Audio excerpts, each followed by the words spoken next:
Known to the locals as Leahi, Diamond Head is a massive volcanic cone on the south shore of Oahu, Hawaii, and is one of the island's most iconic landmarks. I recently had the opportunity to experience this popular hike, and I can definitely say it was one of my favorite stops in Hawaii.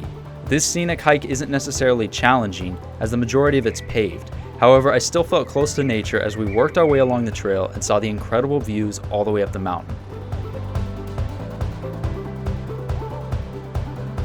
The trail eventually leads to a tall set of more than 100 stairs, and then into a long tunnel passage.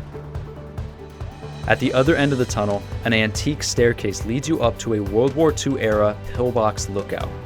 And it's here that the views become truly incredible.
If you enjoy this kind of content, please be sure to like the video and subscribe to the channel to stay up to date on my future travels. Thanks for watching.